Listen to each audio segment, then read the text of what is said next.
Good afternoon and welcome everyone to today's Ticket to Work webinar. What is Ticket to Work? My name is Derek Shields and I am the Senior Development and Training Manager for the Ticket Program Manager, and more importantly, I'll be serving as today's moderator. I have about 30 years of experience in disability services and serve as president of ForwardWorks Consulting and also as an advisory council co-chair for the National Disability Mentoring Coalition. I'm very excited that you've decided to join us for today's webinar. We'll be covering, obviously, what is the Ticket to Work program, along with the services and supports that come from the employment team members. But before we dive into the details of this webinar, let's cover some logistics so everyone can have a successful experience.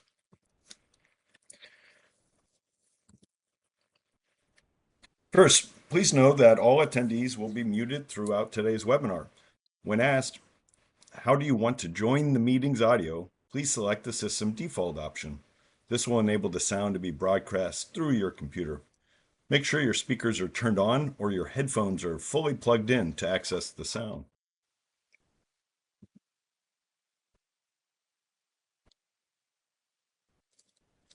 If you do not have sound capabilities on your computer or prefer to listen by telephone, please select the Connect with Phone audio button on the previous slide and the dial-in option. Dial 1-800-832-0736 and then enter the access code 418-9148 #. You can also use the Join the Meeting audio via Receive a Phone Call as shown in the image on the screen and enter the same number and access code. Now let's review the Adobe Connect platform. First, you will notice different boxes on your screen. These boxes are called pods. We have the presentation pod, and this is where the slide deck appears. That's the largest portion of the screen. Below that is an open space for the placement of your closed captioning pod. We have that blue arrow pointing to that. The top right corner is the Q&A pod, and below that is the web links pod. We'll talk about all these pods in more detail shortly, but first we want to mention accessibility. Real-time captioning is available and is displayed in the captioning pod. You can place that below the slides. You can show or hide the captioning display and can also choose the text size and text color combination to best meet your vision preferences. To open closed captioning, please select the CC option that's at the top menu bar. The captioning link can also be accessed in the web links pod under the title Web Captioning. You can also access captioning online in a separate viewing window. That choice is really up to you and whatever your personal preferences are. If you are fluent in American Sign Language and would like support during today's webinar, we developed a resource that provides instructions on how to connect with an interpreter through the Federal Communications Commission video relay service. The ASL user guide can be found in the bottom right corner in the web links pod. That is at item number 5. Just select that to get more information on the ASL user guide.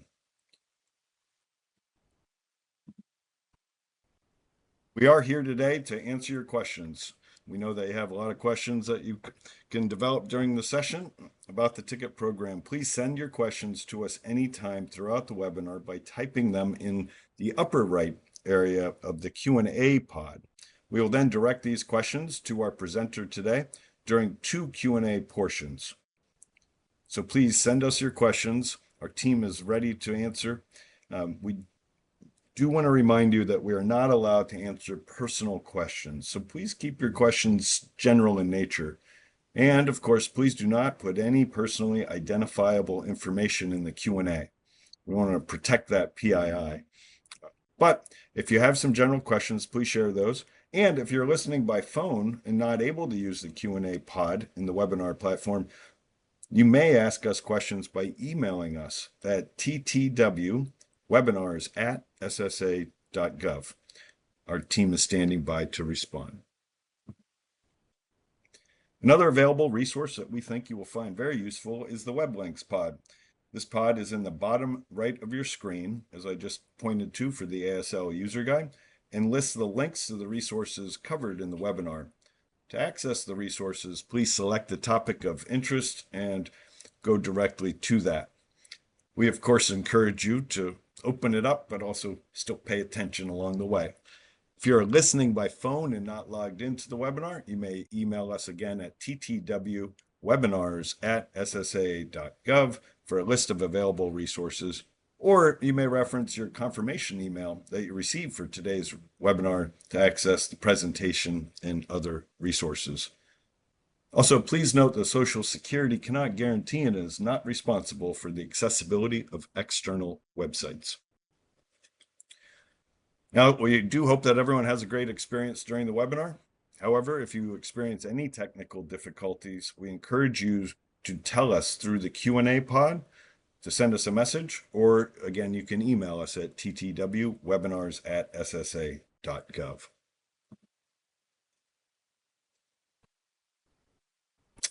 I'd like again to take a moment to welcome you to today's webinar. What is Ticket to Work? My name is Derek Shields, and I'll serve as our moderator, and I'm now happy to introduce our presenter, Ray Cebula. Ray received his law degree from the University of New Hampshire's Franklin Pierce School of Law. He spent 23 years providing legal services to individuals with disabilities and their interactions with Social Security, and then became part of Cornell University's Work Incentive Support Center. And in 2005, Ray joined the staff of Cornell's Yang Tan Institute on Employment and Disability. He now serves as the program director of YTI Online, that is Cornell's Work Incentives Practitioner Credentialing Program. Ray, welcome back to the WISE webinar.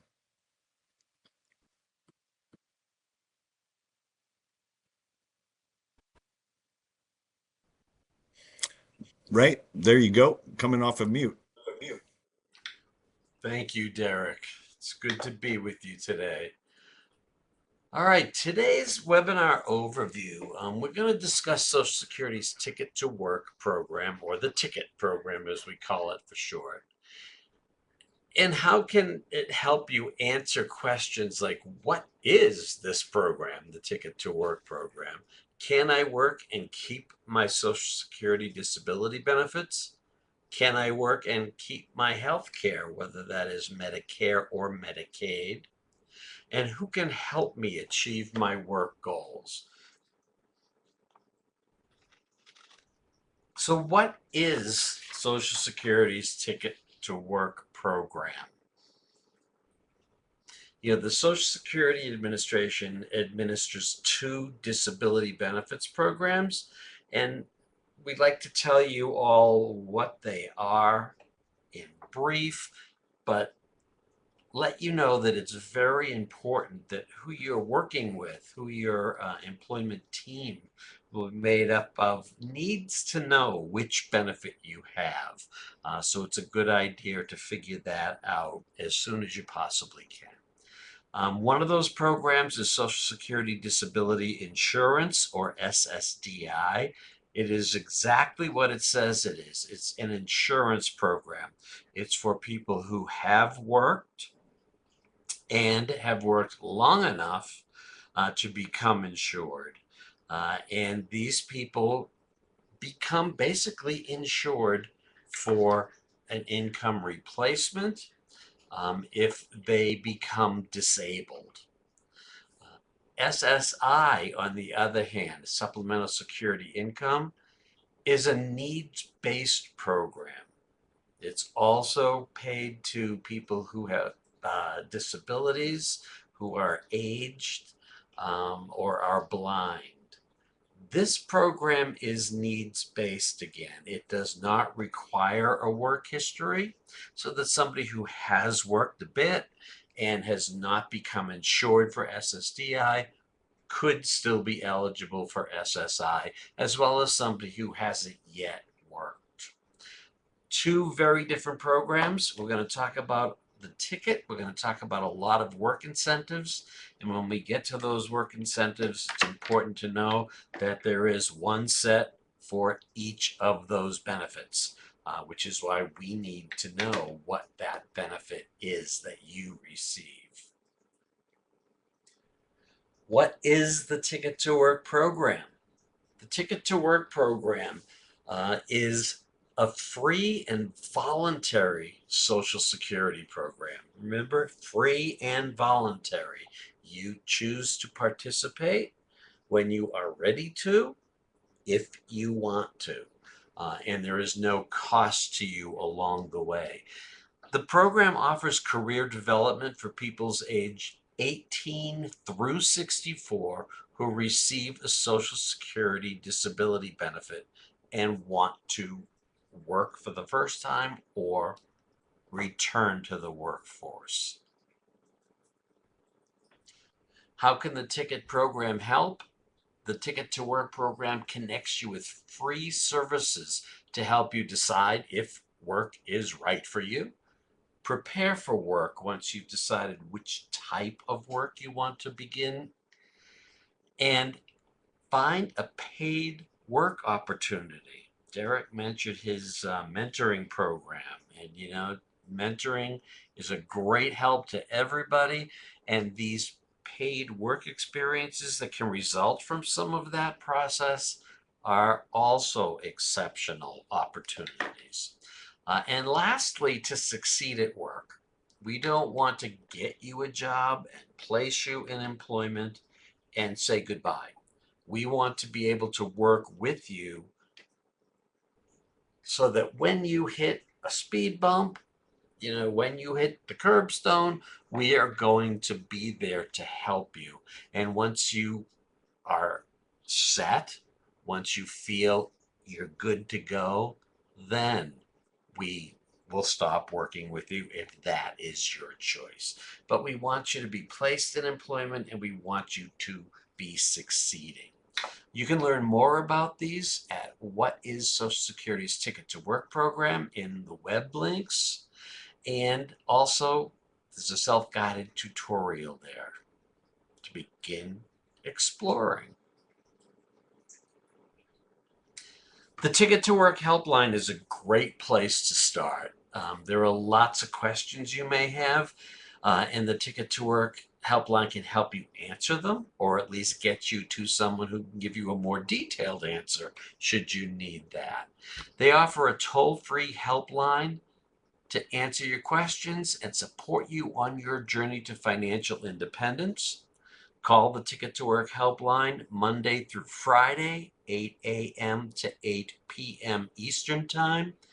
The number is 1-866-968-7842.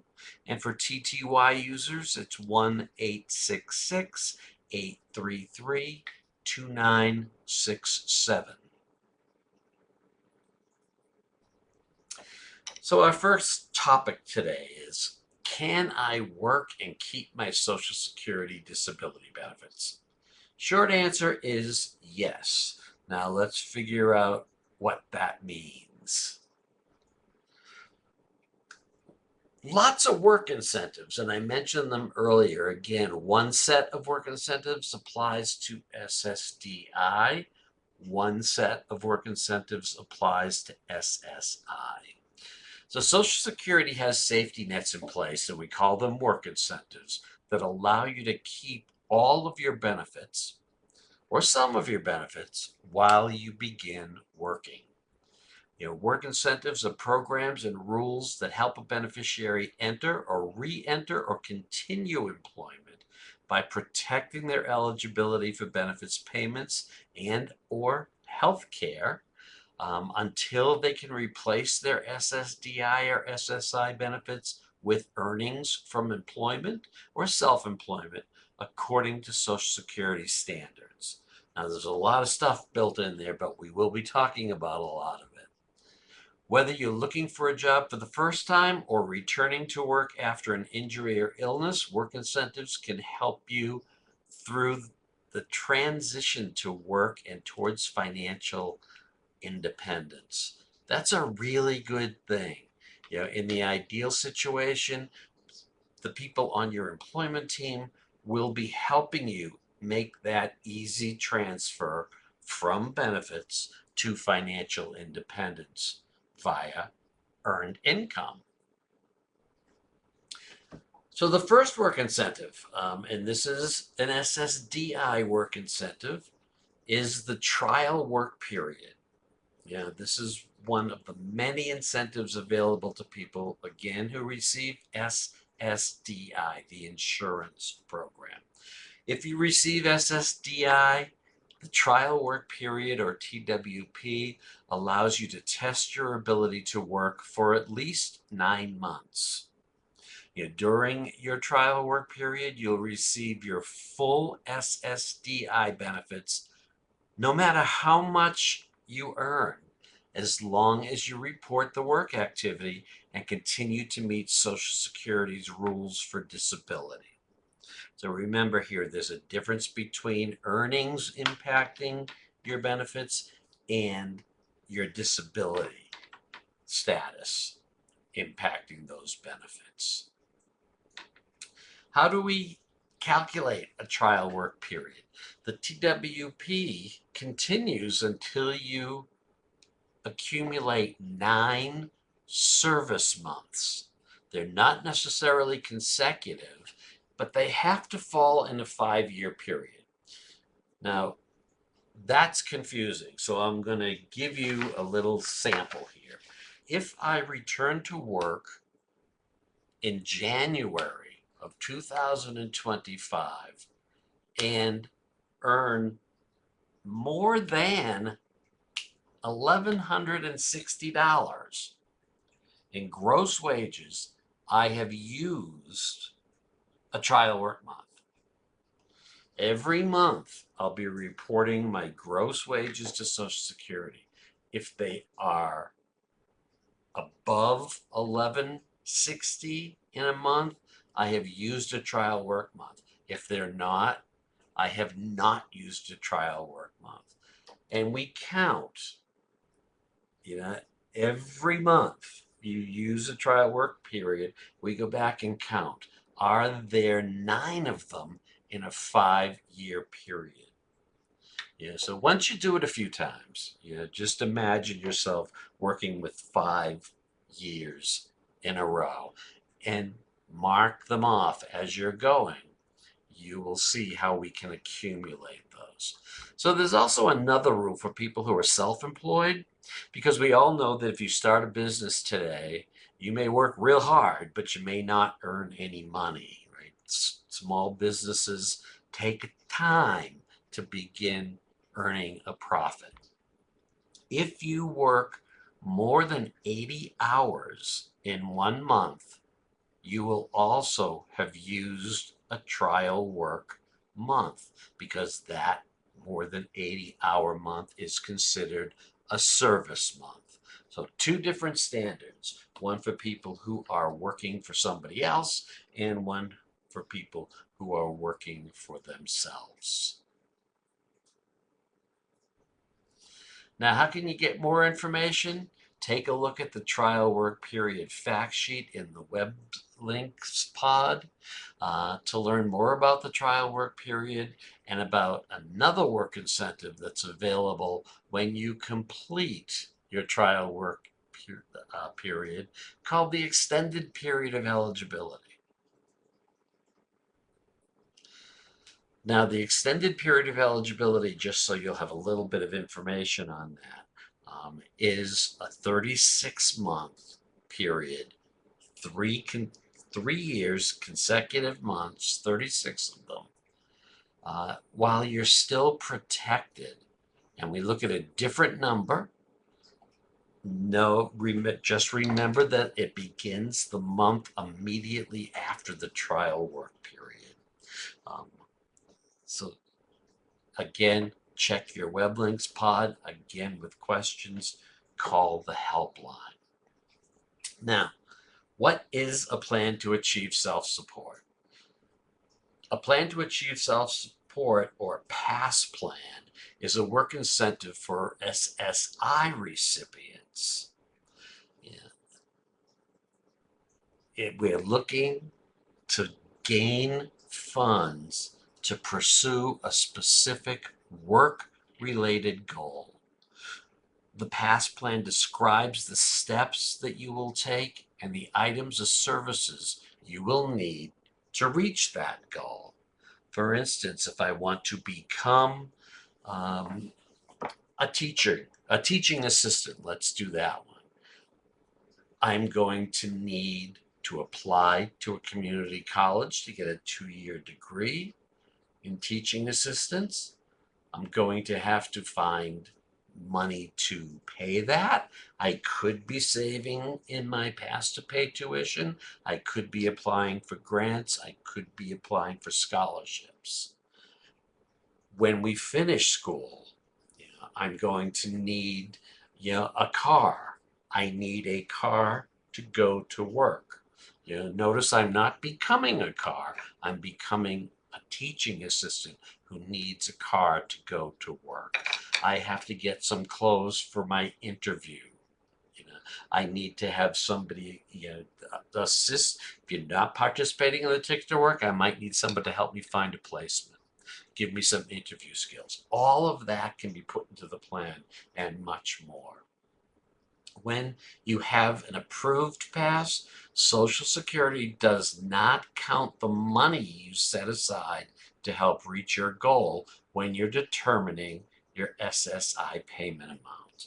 Normally, a person can have $2,000 if they're single, $3,000 if they are married, and that resource limit can be exceeded by putting money into a pass plan that you will use to achieve that goal and will not count as a resource for SSI purposes. Who is eligible for a pass? If you receive SSI or can become eligible to receive SSI, you can be eligible for a pass. If you receive SSDI, you might be eligible for a pass if you have a work goal that will allow you to work enough and earn enough income so that you will no longer qualify for SSI. That's the goal of your vocational goal with a pass plan. If you're on SSDI, you will earn enough money so that you will no longer qualify for benefits. You would need to meet all of the other qualifications for a pass and set aside enough of your SSDI payment so that you can become eligible for SSI. Now, that also might be a bit confusing, and there are steps that need to be taken. Benefits planners, an employment network can help you. Those are members of your employment team. They can help you take those steps in the proper order so that you're not going to risk any potholes or curbstones on your way to get that pass. Now, very important is healthcare. In my experience with benefits planning and helping people return to work, the bigger question is the loss of healthcare. People aren't worried about the cash payment because they know they'll have more if they succeed in returning to work or starting work for the first time. But they are very, very concerned about their Medicaid or Medicare benefits. So how will work affect my Medicaid or Medicare benefits? If you receive SSDI benefits or SSI payments of any amount while you are working, you will keep your Medicaid or Medicare. That's the bottom line. If you are still eligible for a Social Security disability payment, you will still have your health care. If your benefits payments stop due to earnings from work, including self-employment, in many cases, you may be able to keep Medicaid or Medicare indefinitely by using some of the work incentives we'll talk about. And then the Medicaid buy-in program that's available now, I think, in 48 of the 50 states. A fabulous program. It really changed the world for people who are trying to return to work. So work incentives and programs to help you keep Medicare and Medicaid. If we look at the Medicaid box, Medicaid while working, it's a program that we call 1619B, which allows you to keep your Medicaid if your earnings zero out your SSI cash benefits. So you will be eligible for $0 in SSI. You'll still be considered a recipient.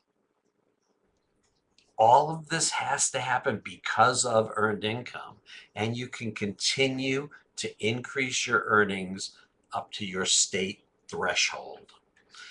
And then the Medicaid buy-in program. So even after you work yourself out of 1619B Medicaid coverage, you can participate in your buy-ins. And those buy-ins have, many of the buy-ins will cover you up to $100,000 a year and beyond. And they're wonderful programs. Now let's switch gears for the SSDI recipients. If you're a Medicare recipient, comes along with your SSDI, you have the extended period of Medicare coverage. We talked about the child work period. Your extended period of Medicare coverage is at least 93 months after the end of your trial work period. That's like 7 2/3 of a year. It's almost 8 years. That's a long time. Yeah, and people will talk to you. Yeah, the benefits planners can talk to you about when that period might start and when it might end. But seriously, if you have 7.5 years or 2/3 of a year to work without worrying about it, focus on your return to work. Focus on becoming a worker because you really don't have anything to worry about. And then after that, we have Medicare for people with disabilities who work. This is going to depend upon you paying premiums. And all you need to do is remain disabled. Your Social Security has not reviewed your case and told you that you are no longer disabled according to the Social Security standard. You know, if that happens, all bets are off, right? But if it doesn't happen and you continue to work, you can continue to pay for these benefits as long as you need them. Yeah. Once you turn 65, you become eligible on the basis of age. And then there's no worry at all. And so this is a very, very fine program. And you notice both Medicare and Medicaid can continue for years and years after you begin working. At some point, both of them are going to end up in a premium-based program. And people will talk to you about those premiums, how much they are, and how you might get some help to meet the needs. On the Medicaid side, the premiums are very negligible.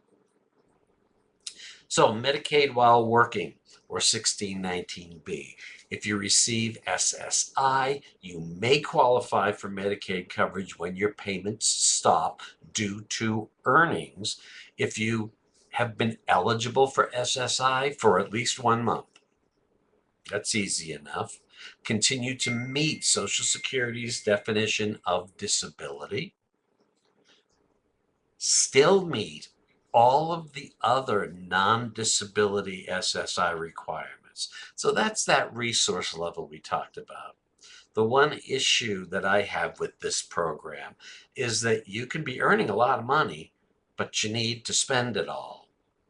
Because you remember the $2,000 limit for an individual, $3,000 for a married couple. But there are protected savings accounts that we can establish and help you get in order to put some of that money aside. Need Medicaid benefits to continue work? That's a requirement. Do you need your benefits to continue to work? And we have to realize that Medicaid is very expansive. It's a good program, and that it may very well be providing you with the very supports that you need to continue working. Yeah, and a lot of times when you're offered a private plan from your new employer, some of those benefits that Medicaid provide will not be covered. So you can keep both your employer provided plan and Medicaid.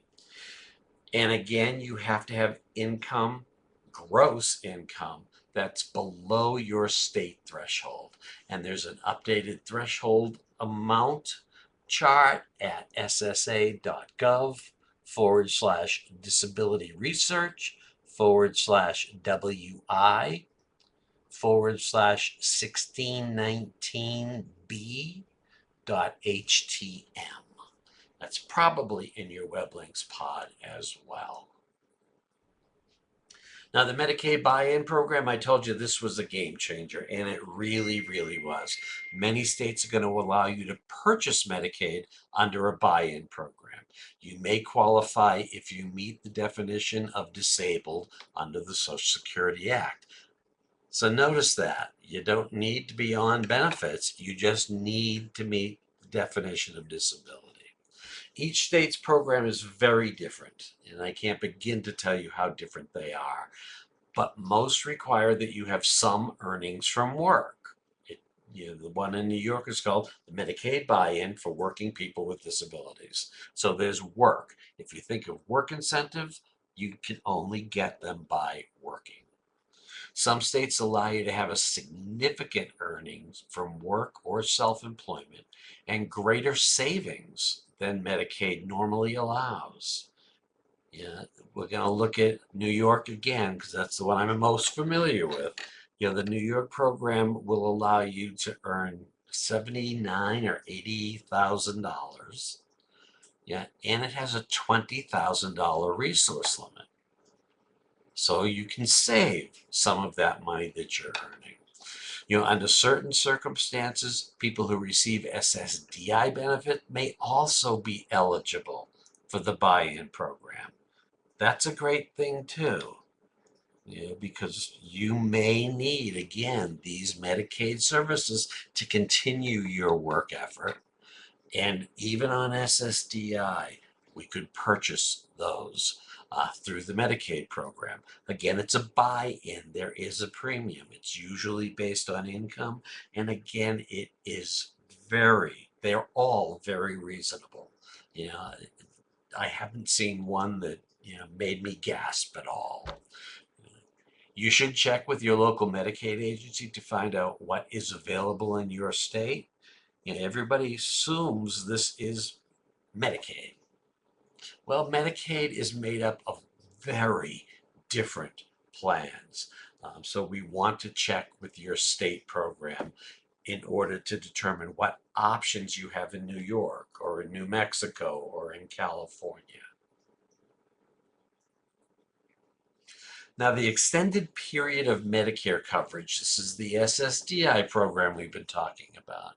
Most SSDI beneficiaries whose benefit payments stop due to work will continue to receive, after their trial work period, at least 93 consecutive months of hospital insurance, Part A, that is premium free. Supplemental medical insurance, Part B, if you're enrolled. That is also something that requires a premium, and you should speak to people about it, whether the not enrolling could present problems in the future. So make sure you enroll on a timely basis.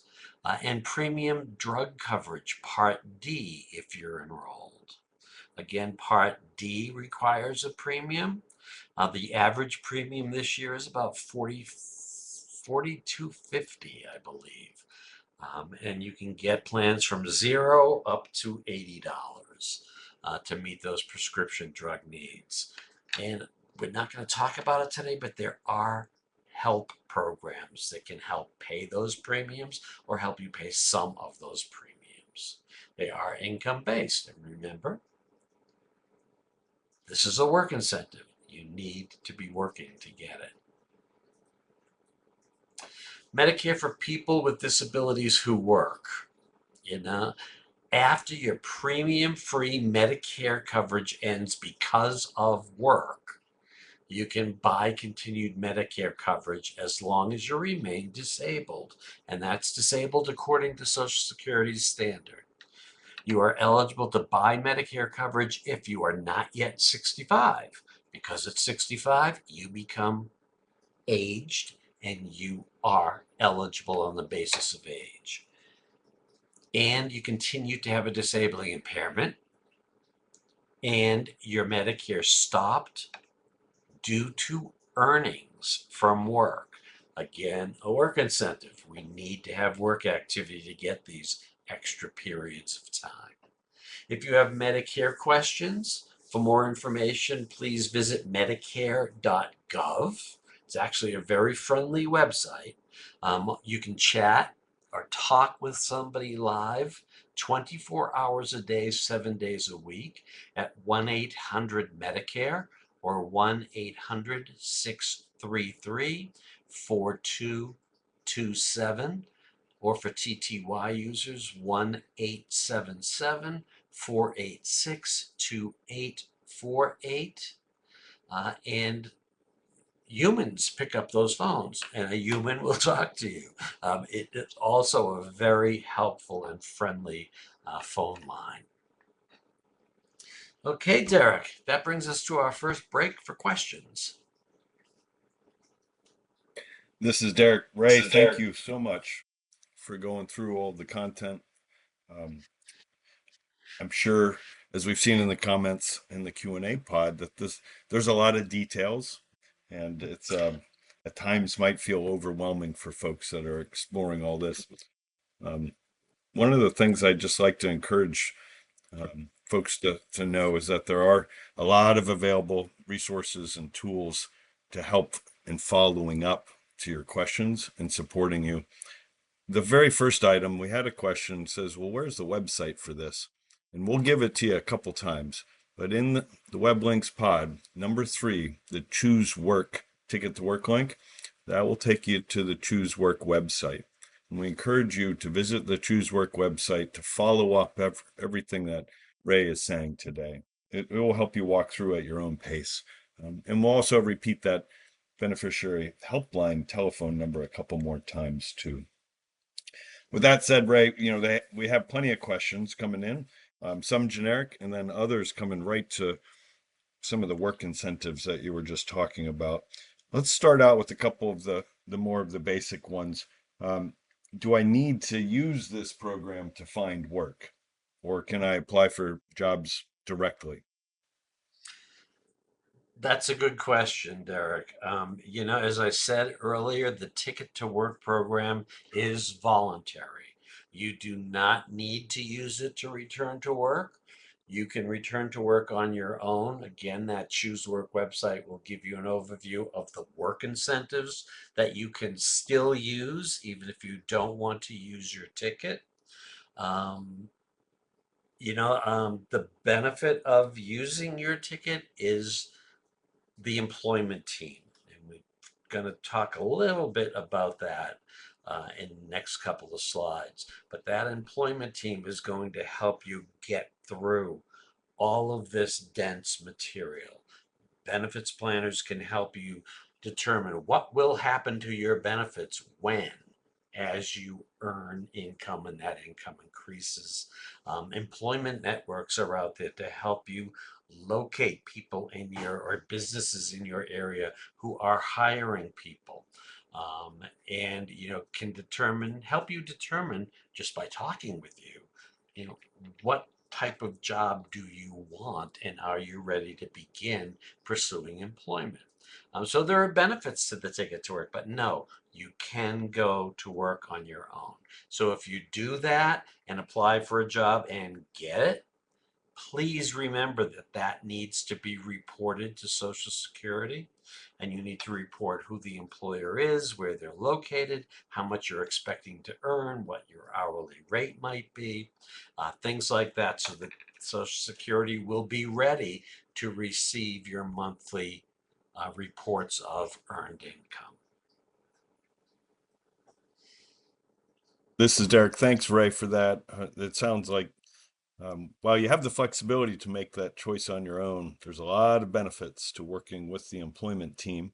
And we look forward to hearing more about those entities and their roles a little later. Um, while this question has come in many forms, it's basically there's a lot of folks out there that are indicating their personal situations put constraints on the amount of time that they can work. Maybe they're a caregiver, maybe they're going to school, a lot of different situations. This leads to the general question: is Ticket to Work for full-time employment, or is it possible to work part-time? It's very possible to work part-time. And there are certain income levels that are going to work with you using your ticket. And you might be able, it really depends on what state you're in right now, and even the locality in the state where the minimum wage is going up so much, it's becoming more and more possible to work part-time and meet the financial goals that you would need to use your ticket to work. If you're doing this yourself, you don't have to pay attention to those financial goals, and you can work as much or as little as you want. Again, if you do it on your own, and even if you are using the ticket, you need to report your return to work. You need to report your wages every month. And that way, Social Security is keeping up with you so that your benefits are being paid properly. Thanks, Ray. This is Derek again. Um, Early on in the webinar, you brought up ticket program eligibility. Can you remind us of the ages, and is it possible for somebody to use the ticket program over the age of 64?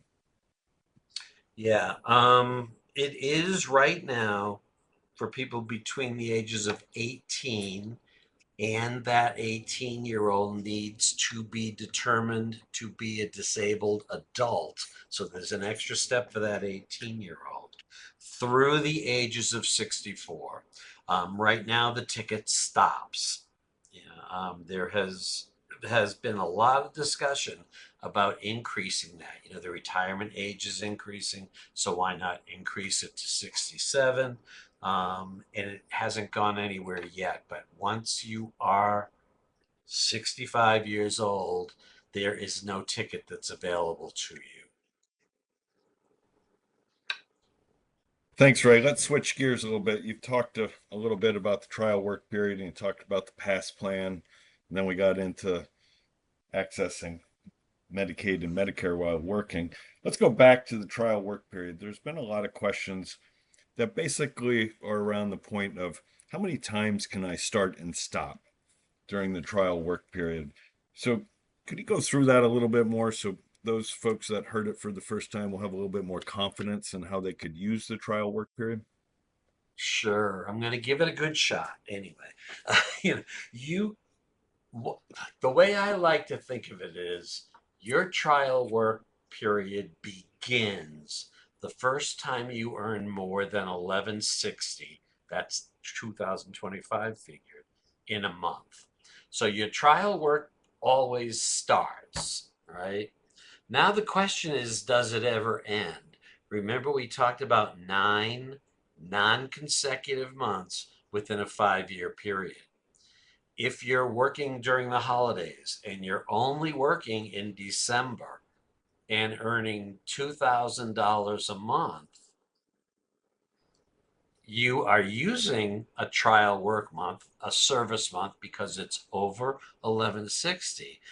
But will you have 9 months in a 5-year period? You won't, because you're only working in December, so you only have 5. So your trial work period is going to continue until you capture 9 within a 5-year period. Which means if you want to work both December and January earning $2,000, You will catch those 9 months in a 60-month period. Now, that 60-month period is important because if we're working just December, after 5 years, some of those months start falling off. You know, and the question is, do you have 9 service months in a 5-year period? Once you have collected 9 in a 5-year period, your ticket to work ends. That's when that extended period of eligibility begins. So it can begin and never end if you're not working enough, or it can begin and end. And once it's ended, it is gone. It can't be restarted, but for an exception that's way out in the future called expedited reinstatement. So generally, one trial work period per period of disability. I hope that This is helps. Derek. It's very This is confusing. Derek. That's really helpful. Ray, I got a follow up to that. I've heard you say this before, and I think it's an important piece of advice. When we talk about trying work, what's your recommendations for folks? The example of working only in December, this idea of what is somebody's capacity to work. What do you recommend for folks in that regard? That trial work period is critical. I really believe those 9 months are very critical, because you are able to start a job and switch to another job. You are able to start at 20 hours a week and work your way up to 30 hours a week. You can use those 9 months to determine what you want to do and what your capacity for work is. So I like people to experiment by keeping income below the trial work period. If you have no idea what you want to do and you decide that McDonald's is hiring and you want to get a job, and you work at McDonald's and hate it, switch to another job. you know and if you're working with an employment network, they'll help you narrow that job down. When you find the job you want and have determined whether you can work 15, 20, 40 hours a week, then go for broke. Because remember, the trial work period, those 9 months, you can earn $5,000 a month and still get your full check. So you shouldn't be limited by that 1160 figure. That just says you used one. But did you work to your maximum capacity? Or are you using them while you're trying to figure it out? I think protect those months until you're ready to go for broke. Thanks, Ray. This is Derek again. I appreciate that advice. Let's switch over now to talk a little bit about the PASS plan. We've had a few questions, not necessarily just about PASS, but about savings, like the need to save and what kind of opportunities are there for ticket program participants to also be saving. So starting with PASS, you mentioned saving and assets limits that will impact SSI eligibility. Tell us what those limits are again, and then we'll dig into a little bit more on PASS and savings. Okay, currently an individual can have $2,000 in countable resources. So if I have $1,999 in my checking account, I'm good. If I have 2,000, I'm good. But if I have 2,001, I will lose my SSI benefits, for that month. So there are, and that figure for a married couple would be $3,000. They're pretty low. They're very low. There are other accounts out there. The ABLE account, a Better Life Experience account, where you can save $19,000 a year. That's this year's figure. It usually goes up a bit every year. Um, and it won't count towards your SSI. It's protected. It can be used for just about anything. It is sort of like a trust account because you need to make specific types of purchases. That could include food, that can include rent. Um, yeah, so it's pretty wide open. But that's one way to save some money. The other way to save money, if you're up and you are interested, if your earnings have pushed you up into the place where you're getting a Medicaid buy-in, the resource levels are generally higher. You don't have cash SSI at that point, so we're not worried about that. But you do have too much, for Medicaid. That's because the buy-in program, one of those Medicaid programs in your state, expanded it to allow people to save. That's exactly why they did this. If you're earning $60,000, $70,000, you may want to save some money. You're saving up for a new car, or a gently used car, that takes the ability to save a good amount of money. And with those different programs, you can. Again, those options will be presented to you by a benefits planner or by your EN, your employment network, if you are using the ticket, um, when you get started so that you're aware that this is a possibility. Thanks, Ray. Somebody asked in the Q&A pod about the limitations of savings, and you're explaining some good flexibilities.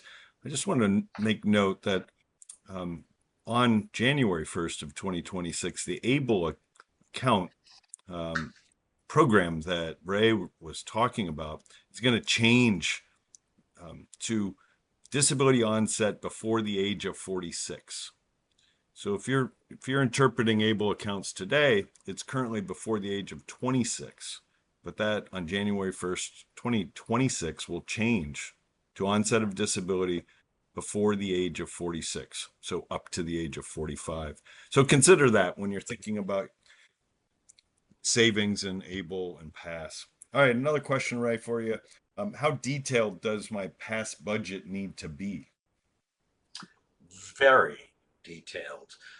You can consider that pass account as a savings and a spending account.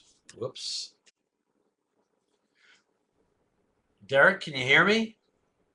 Yes. Yep, you're coming Oh, through you clean. can. Okay. Everything went blank for a minute. Okay.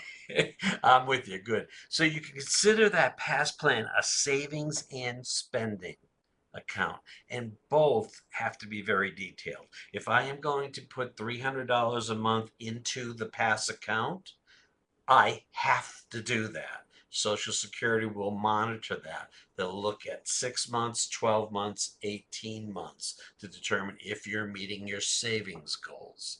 Spending is also the same. And I used going to school to become a teaching assistant. I'm going to use some of that money to apply. The applications may cost some money. I'm going to use some of that money for my deposit when a school accepts me. And then I will pay my first semester's tuition. I will buy my second semester's tuition. If I'm going to work during the summer, I might want to save more. So that's going to be detailed.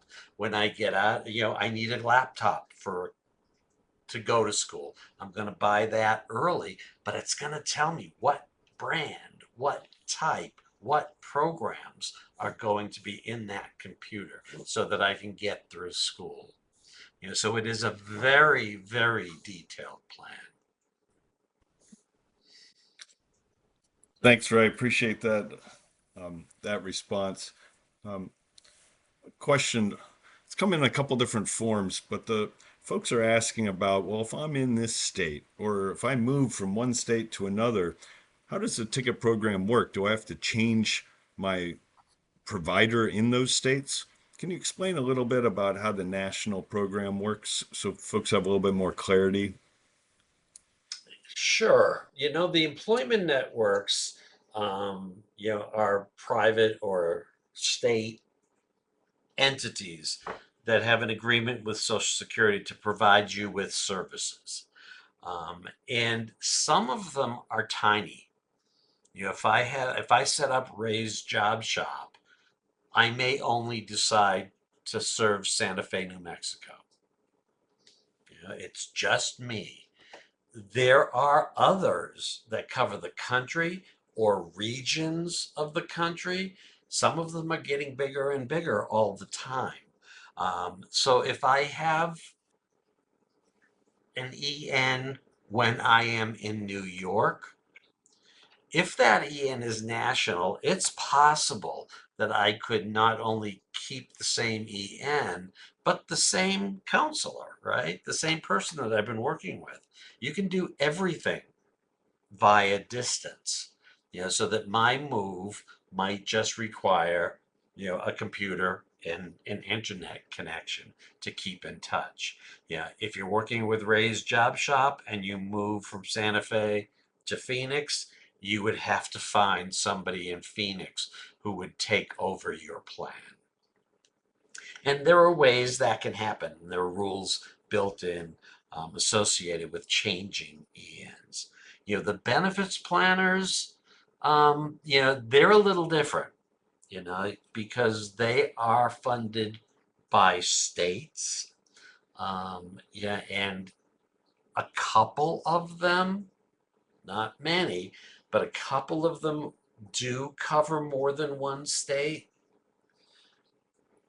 Check with them, because if not, you would then be transferring your entire benefits planning case to a new person in your new state. Um, so there are some transitions that might have to be made.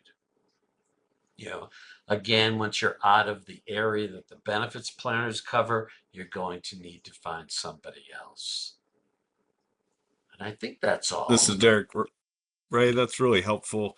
It's basically, it's not a one approach system. There are some flexibilities in it, and that's important for folks to know. They can make a choice. Speaking of that, I know in this next segment, you're going to get into who can help you achieve your work goals and get into more details about what all these providers can do for folks. So why don't we give this back to you, and I'll be back with you for our second Q&A in a little bit. Thank you, Derek. So, who can help you achieve your work goals? This is, one of those times where I have to think back a little bit in history and say Hillary was right. It takes a village. And it does. It takes a village to raise a kid. It takes a village to help someone return to work or start work for the first time. And we've got your villagers. Yeah. Achieving your work goals with the ticket to work. As you think about returning to work and possibly changing jobs or careers, you may have questions and need support. Particularly because you are a benefits recipient. What is going to happen? What's going to happen to cash benefits? What's going to happen to health care?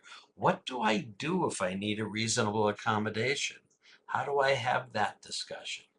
So connecting with a ticket program service provider can help you develop achievable work goals and establish steps to find and maintain employment in your new career. Notice that's what we hope for everybody. Using the word career there wasn't just a mistake or a happenstance. We picked that word because that's what we want. We want you to find a job and turn that job into your career. Ticket program service providers can help you identify the type of job or career you might enjoy and any transferable skills you might have. A transferable skill is what can you do despite your disability? Does your past work allow you to take some of those skills with you despite your disability and use them for something else. I've turned 65. Social Security says I don't have any transferable skills because of my age. I'm just aged, and I always have a good time laughing about that one, but that's what it is. Okay, the ticket program service providers. Who are they? Through the ticket program, you'll have access to a variety of providers. You pick and choose who and what type of providers will be part of your team. And they are the employment networks we've mentioned, ENs, and the state VR agency in VR. Either one of them are going to be able to help you get placed in a job, yeah, and support that effort in different ways. The employment networks. Again, an employment network is a private or public organization that has an agreement with Social Security to provide you with free employment support services if you have your ticket to work. Now, again, aged 18, provided you are a disabled adult through age 64. You don't need a paper ticket. You can get one if you want by calling the helpline. But the first thing the employment network's going to want to do is figure out if you have one. They have their ways. They have their contacts with the Social Security to find out if your ticket is available. Many state public workforce systems, such as the American Job Centers, used to be called one-stops, are workforce ENs. They're, they're being designated by WF. And that's a great place to start. If you don't know who to contact, if you don't, I'm getting a little confused with the messages coming across my computer. If you Hey, don't know, Ray, Ray, this is Derek. Just to interrupt. Sorry for that. Please continue. Everything's still going. okay, great. Thank you, Derek. Those workforce ENs or one-stop shops or American Job Centers are great places. If you've just been laid off, you can go in and apply for benefits there. You can immediately search for a new job, help get your resume put into place. Lots of great services that you can get there. And it's a great place just to go with no obligation to search what types of industries are in your area to see if there's one of those places where you might want to work. So never underestimate those American Job Centers. How can working with an EN help? Well, the services it supports are designed to help you on the path to financial independence through work, and they include identifying your work goals. I've had many a person tell me they don't know what they can do. I don't know what I can do. Well, you have skills. We just have to hone some of them, or you have to realize that some of the things you've been doing while you were on disability developed skills, that can be sold. How about writing and reviewing your resume? My last resume was prepared 25 years ago. I would need a lot of help to prepare a new one. They're different now. How about interview preparations? Interviewing is seriously a skill that you're going to need to develop.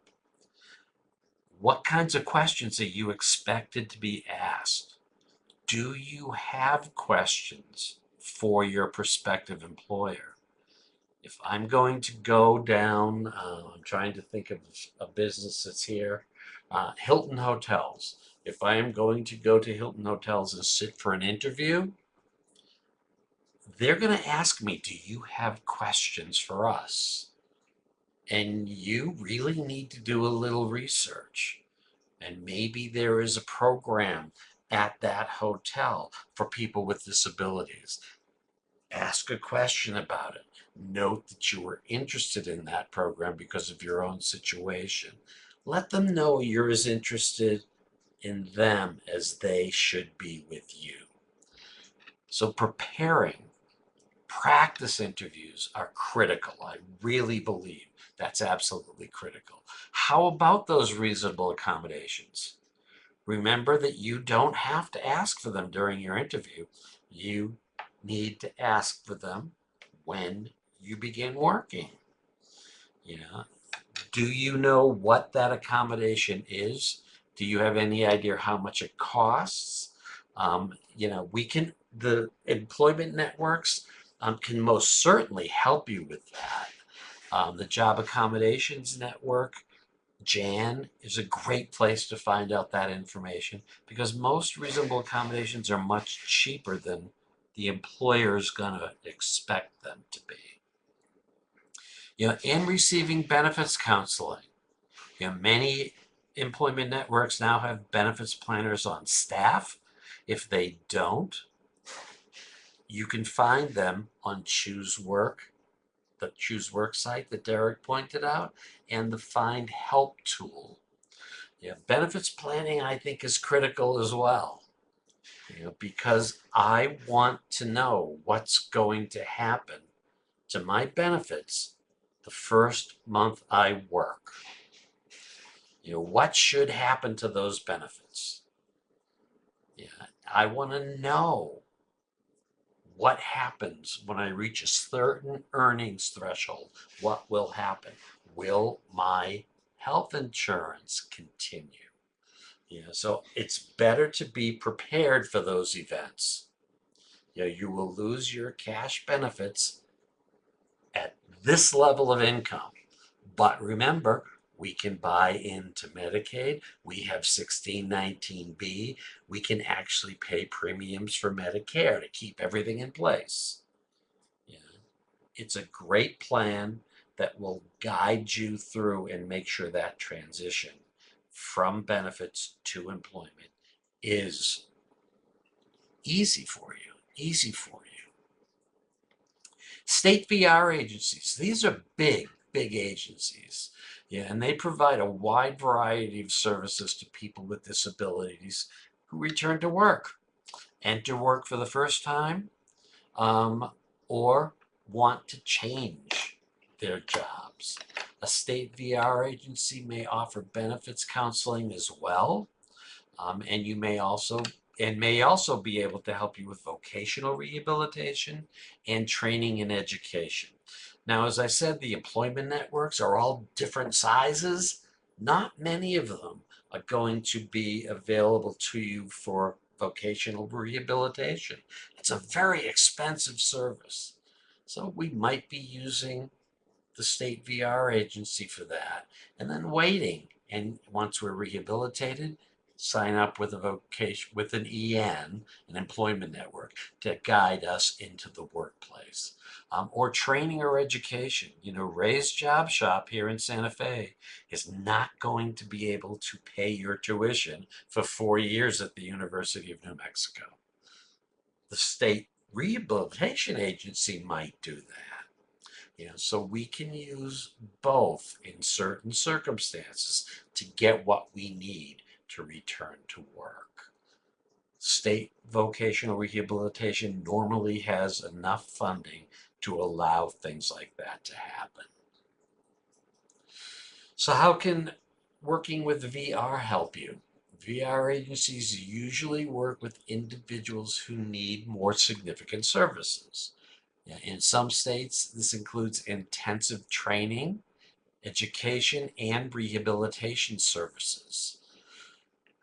They may also provide career counseling and job placement assistance, as well as counseling about how earnings from work affect Social Security disability benefits. I like to call them the big player. You're going to get a lot of services, the heavy duty, expensive services from vocational rehabilitation agencies, than you will get those services from a private EN. How do you find a service provider? There's a list of services provider You can get from calling the Ticket to Work helpline. Yeah, again, free, no obligation. You just want information. You can call that number at 1-866-968-7842, or for TTY users, 1-866-833-2762. I'm sorry, I'm going to do that one again. 1-866-833-2967 for TTY users. Again, they are available Monday through Friday, 8 a.m. to 8 p.m. And they will provide you with a list of providers in your area. Or you can use the online site. Again, the Find Help page, that's going to be in your web pod as well. You can start at Choose Work and you will get there as well. And you can search for your own providers. You can use your zip code. That's going to limit your search, right? You're not going to get 400 hits. You're going to get a couple that are near you. How about by services offered? You know, some people serve the blind. Some people serve people with deafness. Some take physical disabilities. Some have a preference for mental disabilities. You want an agency that can help you. So you can search by services that are offered. The disability type also. How about languages? If your primary language is Spanish, by all means, if you're comfortable working with somebody who speaks Spanish, search for that. And then the provider type. You don't want to just get everything in your zip code if you're looking for an EN. You know, you can click EN and limit your search. Yeah, if you need a workforce EN, click WF. VR agency, click VR. Or the PABS agency, which is the Protection and Advocacy for Beneficiaries of Social Security, kind of the legal wing, if people have barriers to work. And search for the providers one at a time rather than all of them at once. I always find it easier to do 3 searches to get what I need, limited, rather than having a bunch of stuff thrown at me. All right, Derek, we're back to Q&A again. Excellent, Ray. We have plenty of time to continue to answer folks' questions. This is Derek again. Wanted to revisit the 2 most asked about things today. The Choose Work website, the contact page, and that allows you to find that beneficiary helpline telephone number, and the Find Help tool that you could generate a list of service providers. Those are both in the web links pod. So if you're saying, oh, that slide just went by, I don't have that, look in the web links pod if you can and access number 12 and number 13. That will get you that information, and we will repeat it one more time before wrapping up today. All right, Ray, you talked about, accessing employment network services and the services and supports through, an EN or a workforce EN. And then we got into the VR and their services. Speaking first with the employment networks, can you just revisit a little bit more about the types of services and supports that somebody could receive through an employment network when we think about kind of career counseling and job placement services, and then maybe after job acquisition, the ongoing? Just revisit some of those things. What are the things that you recall most ticket program services and supports helping people with? Okay. If I am thinking about returning to work, I'm not sure. Talking with an employment network is a good way to dispel some of the myths that you may have in your head right now, that I'm going to lose everything if I go to work. Those type of questions. Somebody to talk to. How do I, as a person with a disability, make this transition? Yeah, I don't know what I want to do. I don't know how much time I can work. Talk with an employment network. You don't have to worry about that. You have someone to communicate with that will talk to you about that. Are you ready to start working? What do you need? What services would you need to go to work? Well, clearly it's been 20 years. I need my resume rebuilt. Even if it's been 5 years, I need my resume to rebuild. As a matter of fact, an EN can help you fill that gap. You have had employers, then you have a period of disability. Well, you didn't just have a disability. There are things that you did while you were disabled. Maybe you volunteered someplace. Maybe you were watching your kids. Anything you can potentially do. Maybe you learned to knit and you're really into knitting and you know all about the different wools and how to do all those stitches, and you've actually taught some friends. That's a great skill. Maybe a craft store is a good placement for you so that you can use something that you developed during that period of disability. Again, the employment networks also have benefits planners because I think it's critical that you know what will happen when it should happen. So that I can tell you if you work at this level for the next 9 months, your trial work period will begin in January and it will end in September. But remember, if something happens and you have an exacerbation, that period might be interrupted. So you need to call me again. So there are lots of things, again, the resume prep, the interviewing skills that you're going to need. How about, I need a job, that's within 15 miles of my home. So there's no public transportation. I have a car. It's kind of a beater now, but 15 miles, I'm comfortable driving that car each way. Well, that employment network likely knows the employers in your area, where they're located, and might just suggest that pass plan. Yeah. Not that you're going to be a car, because that's not a vocational goal.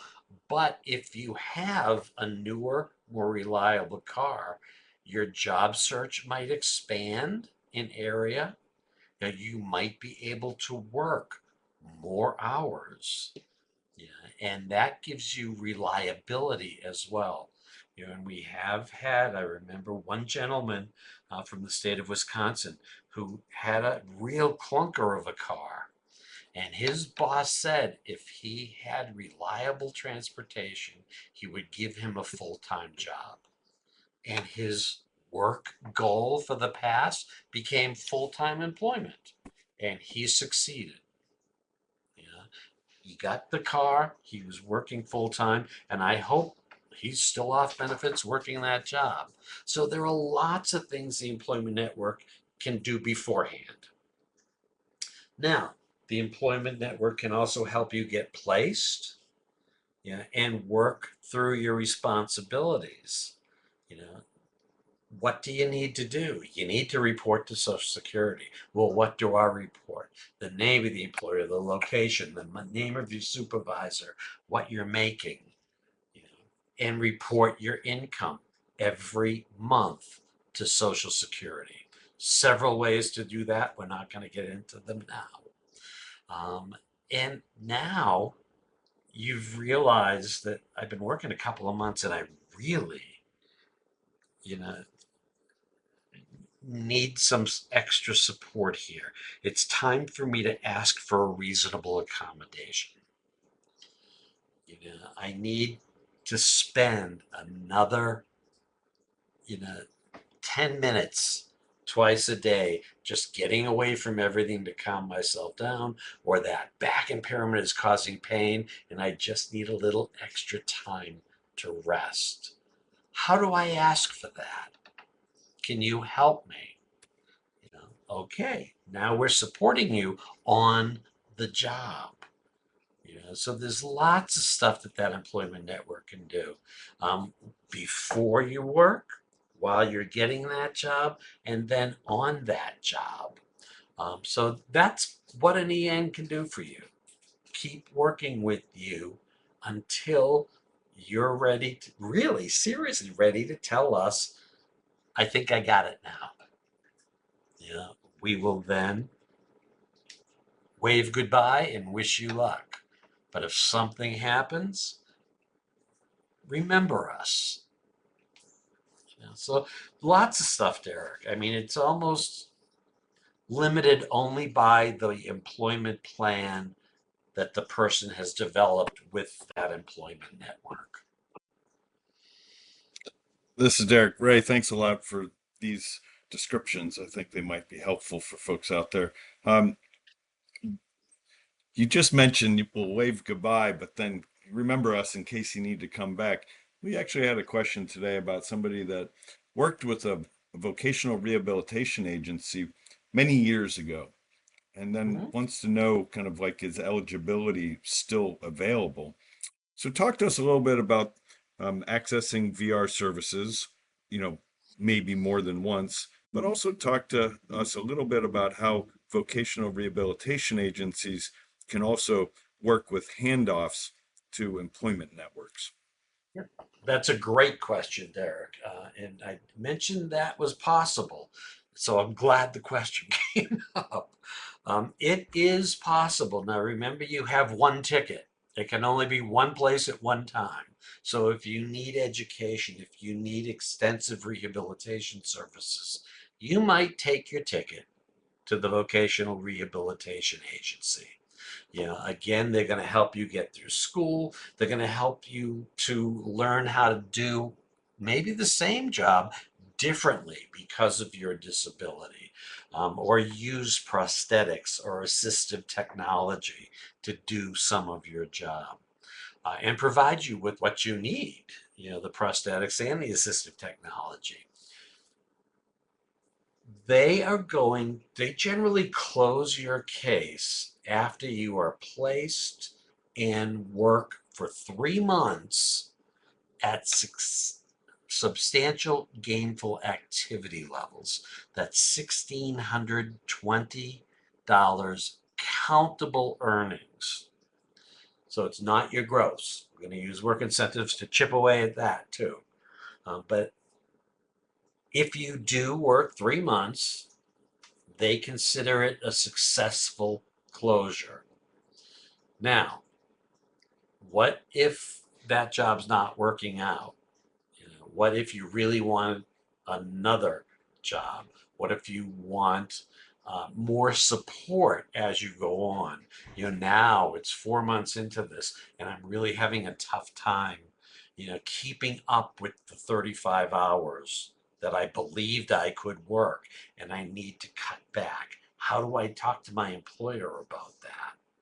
What changes are going to occur to my benefits because of that? So what the ticket allows through a program called Partnership Plus is to take your ticket to VR, put it in use, and I'm giving you air quotes. In use is the status that will allow you to transfer it later. They will use that ticket. They will get cost reimbursement from Social Security once you're successful. And again, that's 3 months at SGA levels after you've begun work. Now, because it's in use, I can take that ticket back and go to an employment network to get the follow-up services that I need. And I think this is just spectacular, Derek. I really, really do. It's the best of both worlds. Yeah. And what we're doing is taking you through a successful work experience, 3 months, and allowing you to have support for another 9 months or 12 months so that you then are no longer, a benefits recipient with a disability. You are a worker with a disability. And that transition from recipient with a disability to worker with a disability is significant. It's a big step. And if we can extend that from the 3 months VR has to another 9 months or a year, I think we can turn you into a worker with a disability. Ray, thanks for that. I think we're going to leave it there. That is the objective for those of you that are interested in trying, or perhaps you're an ally or an advocate for a family member, or you're part of the service provider team out there. That's what we want. We want to support those Social Security beneficiaries who are eligible to find their way to work and provide the services and supports, whether it's through your vocational rehabilitation agency or through an employment network. So Ray, thank you for leading us through what is Ticket to Work in this work incentive seminar event. Thank you. All right, with that, let's turn to wrap up, everyone. As you've learned today, the Ticket to Work program has a variety of service providers and other detailed resources ready to answer your questions. To start, we have a couple suggestions. First of all, there's no wrong point of entry. Ray was saying this. What's important is for you to reach out to in a way that you're comfortable. You can contact the Ticket to Work helpline and speak to a beneficiary support specialist by calling 1-866-968-7842 or via TTY at 1-866-833-2967. That TTY line is a phone number for people who are deaf, hard of hearing, or have a speech disability and prefer to use a text telephone to make and receive calls. These numbers are available Monday through Friday, 8 a.m. to 8 p.m. Eastern Time, and we encourage you to reach out.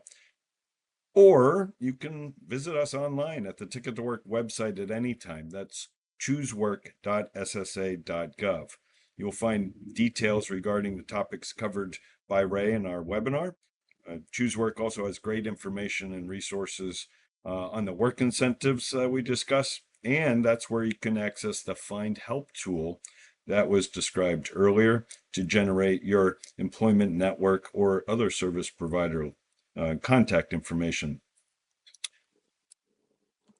Next, we have some suggestions on how to connect. We also encourage you, if you're interested, to connect with us in the ways that you like. You can find us on social media or subscribe to the Choose Work blog and receive other email updates and success stories by visiting choosework.ssa.gov/contact. That's at that Choose Work contact page. This link also appears down in the web links pod that I mentioned at item number 13. Next, to get on info on our next webinar and receive advice and encouragement or read stories about people who have achieved financial independence with the help of the Ticket program, you can opt in to receive text messages. We encourage you to do that if you're interested. To do so, please reach out to us via text at ticket, T-I-C-K-E-T, to 1-571-489-5292. Please know that standard messaging rates may apply. Again, join us via the text messaging program to get continuous updates from us. And of course, you can always send us an email if you prefer at tickettowork@ssa.gov. And importantly, our next Work Incentive Seminar event, or WISE webinar, is scheduled for July 30th from 3 to 4:30 p.m. Eastern Time. This session will be on Ticket to Work and reasonable accommodations. Registration is now open and available at choosework.ssa.gov/WISE, or you can reach out to that helpline at 1-866-968-7842. Or if you prefer the TTY line, use 1-866-833-2967. Thank you again for attending today's webinar on what is Ticket to Work. This ends our webinar.